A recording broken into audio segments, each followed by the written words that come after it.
在北京给我们提供了一个高大上的家。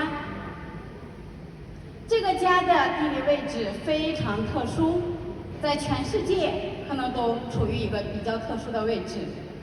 它不仅可以看到故宫，它还可以看到中南海。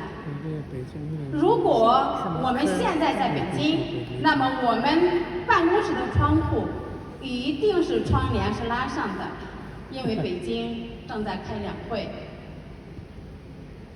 当然，在这么高大上的环境里面，充斥着更多的是爱、温暖以及滔滔岁岁特殊的文化。